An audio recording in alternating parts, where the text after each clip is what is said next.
Okay, so welcome to the Adobe Illustrator workshop. I'm making this recording in case you have some internet issues or God forbid, I have internet issues. So what I'm going to do is just do kind of like a really loose sort of run through of it.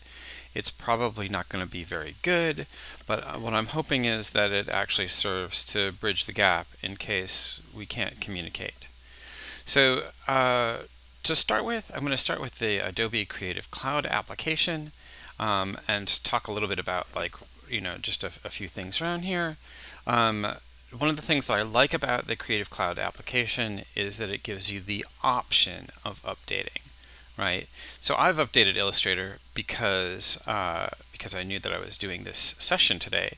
But I've got a couple of other things that have updated even in the last couple of days, and I'm just not ready to do it. It takes a little bit of time to do that. The other thing that's really interesting in here is that, obviously you can open the software directly from here, and that's helpful. But in addition to that, these three dots here, the Learn More tab here actually takes you, well, when it's not being blocked by my reverse firewall. And let me see if I can actually do something here to slow that down just a tiny bit. Actually, hang on just 1 minute here. I don't want to turn it off entirely. All right. So what this does is when you click on it, it actually takes you into like a pseudo web page that has getting started drawing and a few other really basic things that you can do with Illustrator. This is a really good start. As a student or faculty member at SJSU, you also have access to LinkedIn Learning, formerly lynda.com, and there are some amazing tutorials on there. So let's go back to Illustrator here, and then I want to show you one other thing, and that is that there are other versions that are available. So if you have updated and you realize, oh my gosh, it's broken something or they've changed something, the rule of thumb is never update in the middle of a project. Always update between projects. If you find that you've made a mistake and something has happened and you need to be able to go back, this is how you do it. And this is gold, honestly. It's good to know. So let me go ahead and tell it to launch this. Now your Illustrator may launch a little bit differently than mine does, and I want to show you like how I affected that. If I go up into the Illustrator preferences, I believe that it is under General. You have the option of, let's see, where is it? Oh yes, here it is. Show the home screen when no documents are open. I like it. I prefer it to show this empty user interface, so I uncheck that. It is worth a little bit of your time if you're going to be using Illustrator for a while to sift through this. This controls like the units that you're using. This controls like the basic elements of the type fonts, like what color are the guidelines in here, and this sort of thing.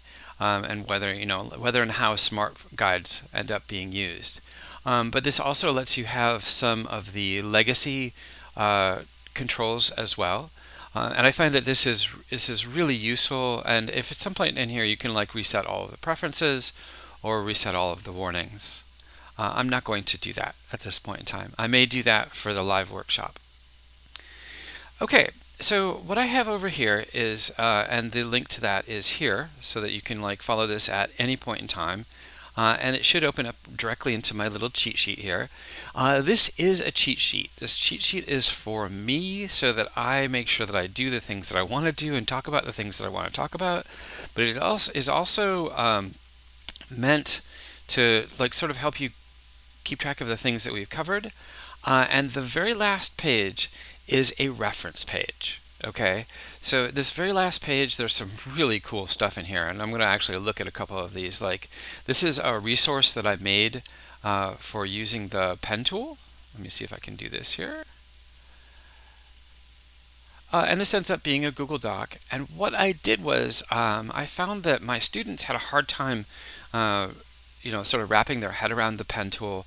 But the documentation for this is really well put together. And so what I did was I pulled this directly out of the manual, and just a couple pages that deal with the pen tool and talking about like Bezier curves and how to make these things sort of operate. This, you may find that this is actually useful for you during the workshop, and it is available. Again, this is the last page of this document. And then I have like some more tutorials. I think this actually links back to the other ones that I had mentioned before. And then Adobe has a series of year-long curricula that utilize the different aspects of the Creative Cloud. And so if you're looking for a project that utilizes Adobe Illustrator or something like that, these are available. You'll have to use your Adobe login. You'll have to go to the Adobe site and log in to do it. But then I've got like a couple of just like little help things, like for like drawing basics and combining objects. And then this is the document that I was referring to. This is where I got the information for the curves. This is the 639-page full reference manual for Adobe Illustrator. So if you're having a hard time sleeping, maybe you could pick this up and use it as a sleep aid. And then there's a couple of really good videos that I have here that are also good in terms of like, so if you're just looking for something quick and you're not looking to go the whole lynda.com or LinkedIn learning route, those are a couple of tutorials that I found to be pretty useful on the pen tool. So what is Illustrator? Okay, Illustrator is a vector-based drawing tool that you can do so much more with. Well, and you say vector-based, James. What does that mean? Well, this is one of those times where the Wikipedia page is actually super useful. I'm going to actually drag this over into my other window so we can see it a little closer. So vector graphics are drawn with points and lines and curves. So in that case, like the C may be 1, 2, 3, 4 points and 2 curves and 2 lines, whereas like a bitmap or a raster image is made up of it's made up on a grid, and each element of the grid is filled in with a different color. So what you see here is that in this case, the sea in ice is quite unreadable when it's zoomed in on. Raster-based images are susceptible to the resolution of the image. A vector-based image, on the other hand, works at sort of the maximum resolution of the image. So if you increase the resolution that you're printing at, and you're printing a vector-based image, your image will also increase because it is points, lines, and curves. So you can take a vector-based image and you can blow it up to the size of a bus, and it won't lose any of its image fidelity. But what that also means is that there are certain things that don't work very well in terms of vector-based images, and that is photographic images, because they end up being made up of different tones of image, or different tones, and so this grid actually lends itself a little bit more to it. And then there are some really tricky ways that it can be compressed and made smaller to be shared online and on the internet. So what we're looking at is we're going to look at creating some vector-based images, because this is like sort of at the core of Illustrator. Now, one of the things that you'll notice if you've used any of the Adobe suite before is that some of these should have some sorts of familiar tools involved with them. Adobe's been trying to bring together its user interface so that once you get a sense of one of the tools, you get a bigger sense of most of the tools or many of the tools. So the first thing I'm going to do is I'm going to come into File, and I'm going to tell it that I want to make a new image here. Let me make sure this is all on here. Now you notice here you have like a couple of different options, like the last things that I saved. Do I want to do it for mobile, web, print, film, video? art and illustration. For the most part, this does not matter because if you're making a truly a vector-based image, this image can then be scaled later. But it is nice to be able to at least look at the aspect ratio, right? Because an iPhone is a lot taller than it is wide. So I'm going to go in here and I'm going to tell it that I'm going to be doing this for print, and I'm going to tell it that I'm going to do it on a letter-sized piece of paper. It's going to throw it out here in points. I don't care about it. I honestly don't care about really very much in here.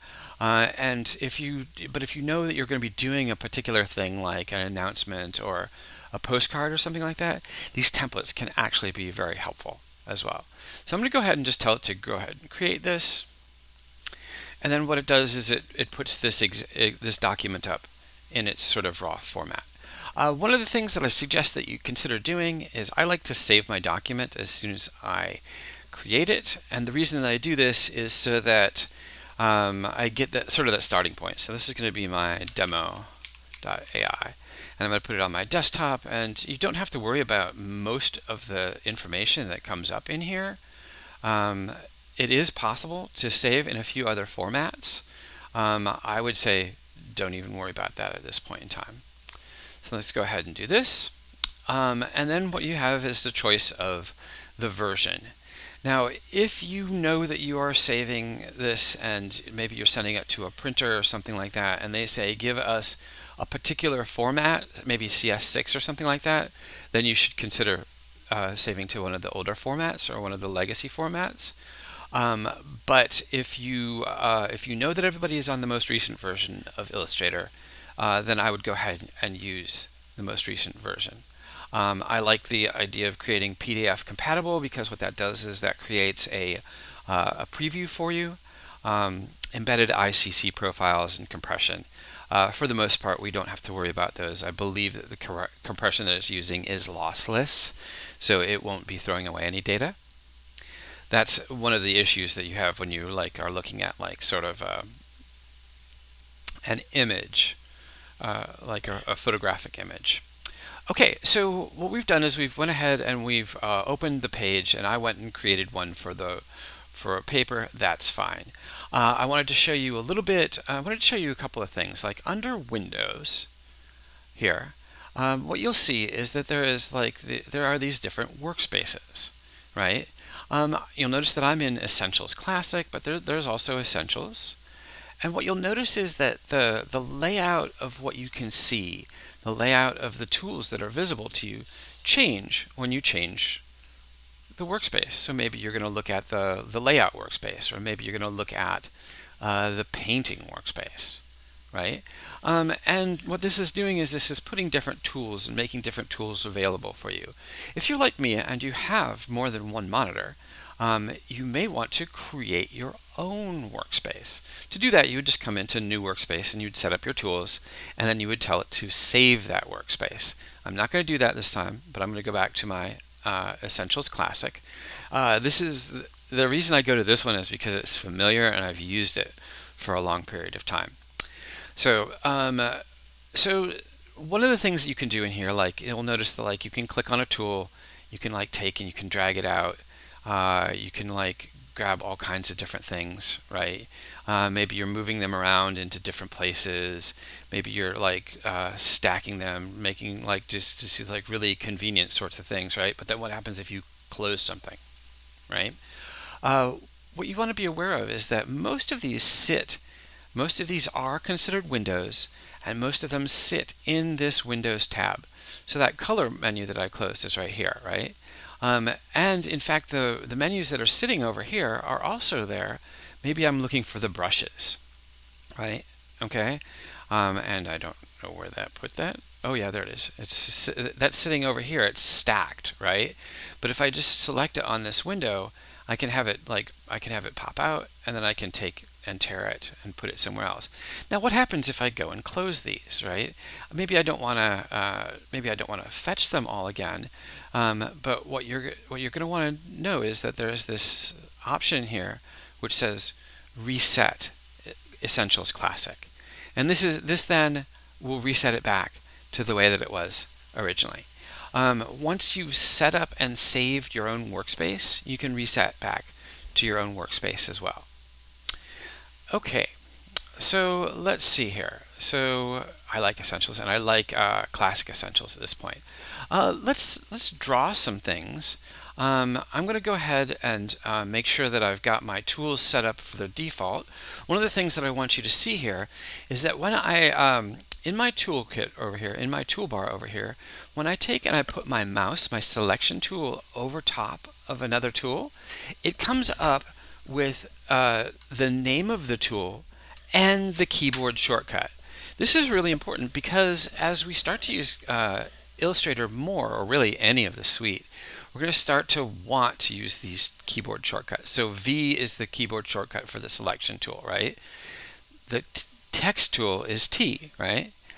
And you'll notice that, like, if I'm in here and I hit the V key, it moves over and reselects this. However, if I hit the T key, it lets me then type, right? So what we're going to look at today is a particular tool, and this is the pen tool. Now you'll notice there's something special about the pen tool here, is that there's like this little bitty triangle here, right? What that means is that this is actually a stack of tools. And if you click and hold on that, it will show you what all of these tools are that are underneath it. So we see here that the pen tool includes the anchor point tool, the anchor delete tool, and the anchor point, the anchor add tool, the anchor delete tool, and the anchor point tool, which is for moving anchor points. Now what this pen tool does, and let's just take and note what it looks like on the screen here. If I hold the command key, notice that it changes, and it changes into another tool. Does that tool look familiar? It should. It turns into the direct select tool, right? If I hit the option key, it changes into this, which I believe is our point selection tool here. Let me just check there. It certainly looks like the anchor point tool, right? And then if I hit the control key, it doesn't do anything. It lets me then take and remove points. Well, actually, no, that's not the control key, is it? So what the pen tool does is this is about setting down points and making curves. So the first thing I would say to do with this is to start by setting some points, right? Notice that that Adobe wants to make lines, and if you get close to this horizontal, it'll snap to it. That is a behavior that you can control, okay? But we find that most people, it's like you don't want to have a line that's just a little bit off. Maybe you want to have a line that's like 90 degrees here, right? So if you want to make and draw a square, it's pretty easy. And the other thing it's going to do is say hey, look, right there. It's going to show you right where those are. So that when you're done with this path, which is what this is called, notice that the pen tool then shows a circle, meaning you're completing the path. All right, so we've made our first path. So what can we do with this, right? Oh my gosh, so much we can do with this. But a square path is kind of boring. So what I want to show you is that we can take and let's use our direct select tool. We'll try to grab a point, right? We'll move it around a little bit. We'll take and use this tool and see what this is doing here.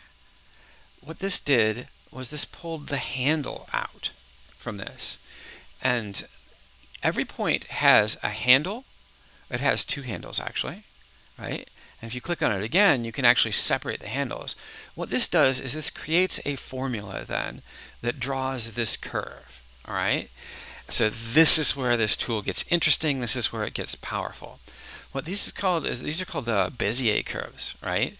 And if you're interested in the math in this, I think I have a link towards the end that has something to do with this. But what you can do is you can take and you can drop a point, and then come out and select a point, click and hold, and pull those handles off. So now what you got is a point here, and notice that this curve is tangent to those handles if they're in a line. So that means that it intersects at that one point, right? So that I can take and make a nice little parabola here, right?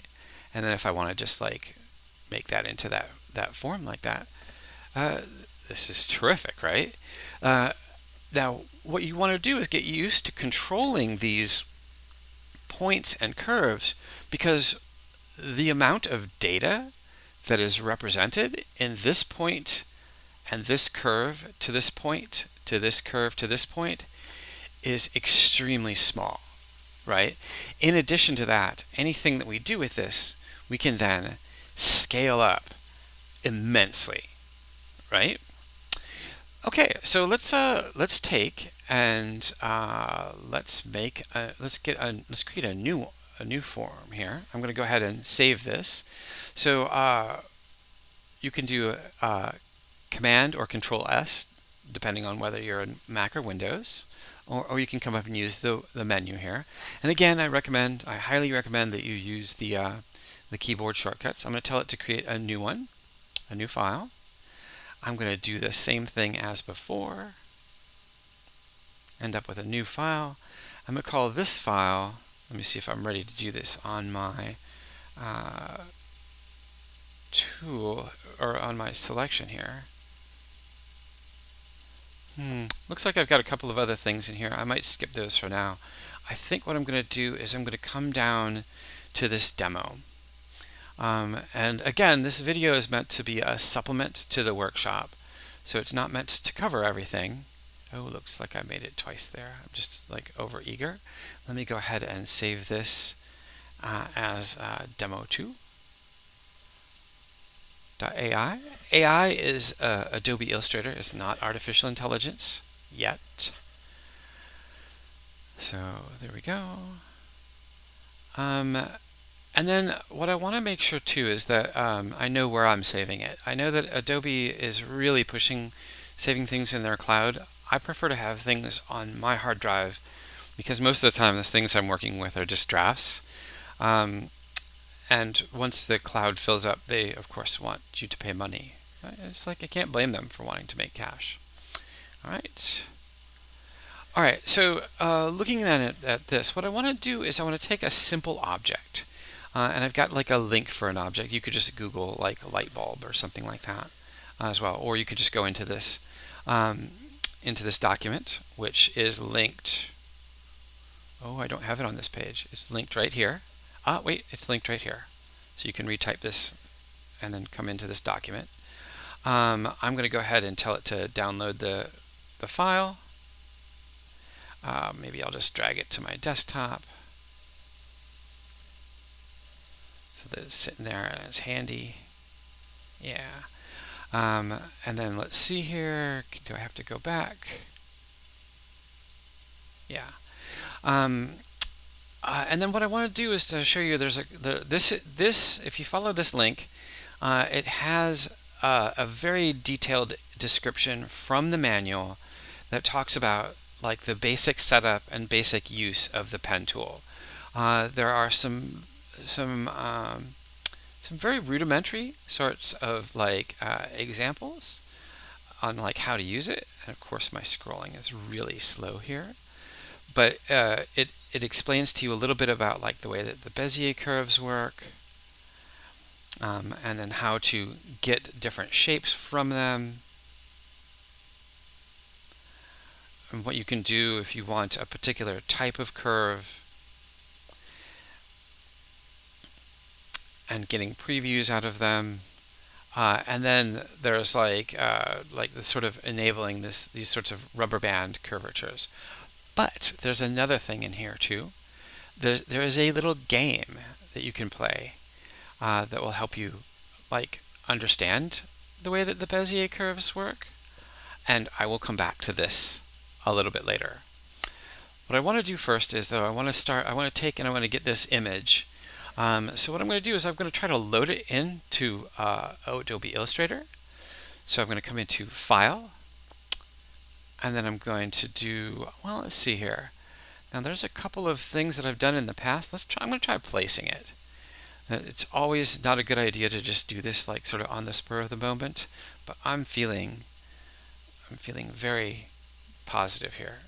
Okay, so here we got this, and I think that this will let me take and click and drag Okay, so now this square around it, this means that the object is not quite fully embedded in here yet. So I'm going to change to my selection tool. Remember, that's the V. And I'm going to drag it into the center here, and then click off of it. Now, what I want to do is I want to utilize layers with this. And the reason that I want to do that is because I want to be able to use this as a reference image. So I want to be able to draw on top of it. So I'm going to come in here to my layers menu, right? And then I'm going to just tell it to add a layer. Let's see here. Create new layer, right? The way that the way that Adobe Illustrator works with layers is the way that Photoshop works.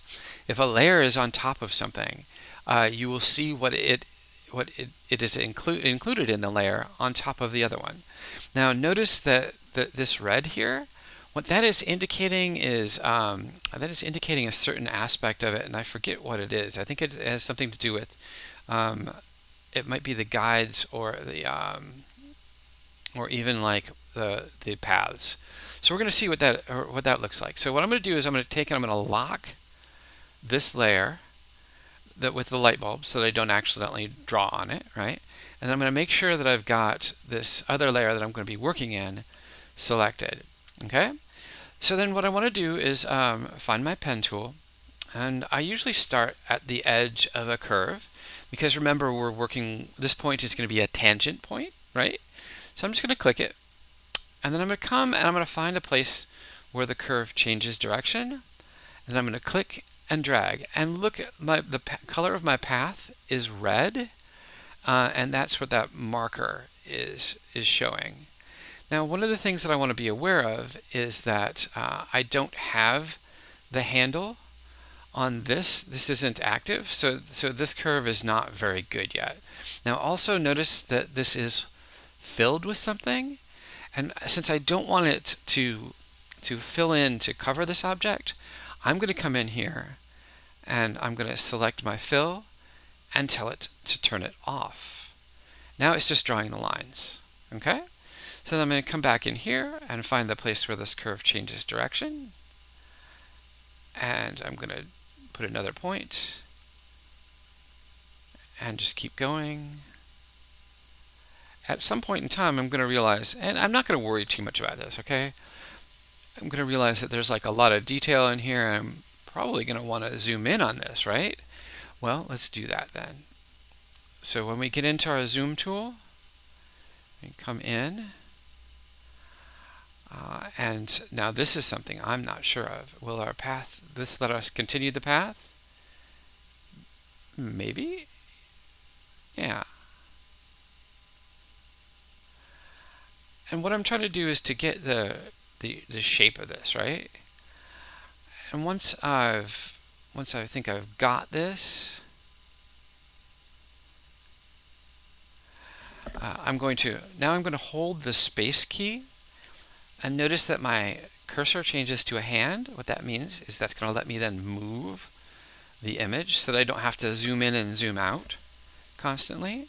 And then when I remove the space key, it goes back to this, or the pen tool. I'm going to continue to do this.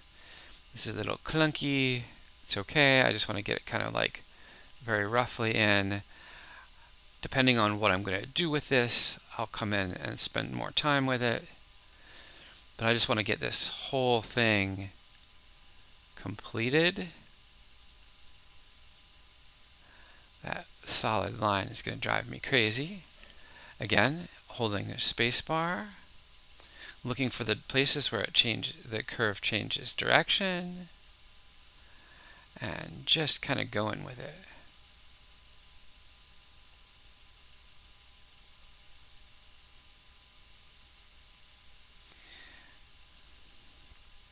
And this may actually make it back up to here.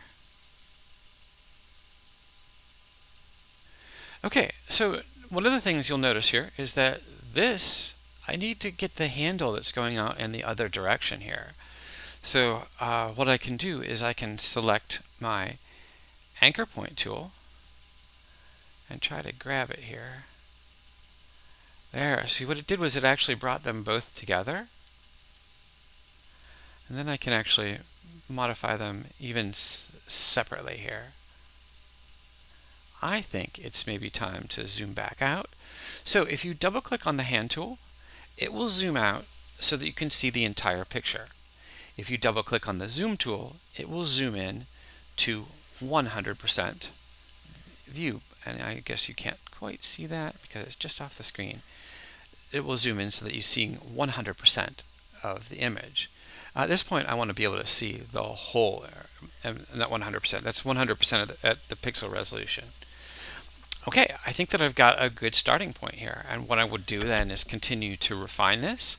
Notice that I can turn this off, and I've still got my light bulb. I definitely want to work on the shape of this a little bit more, but this is just sort of the quick and dirty demo. Feel free to give me feedback. There's like the Adobe feedback forum, and I will probably be covering the simple shapes in the other demo. All right, thank you for your time.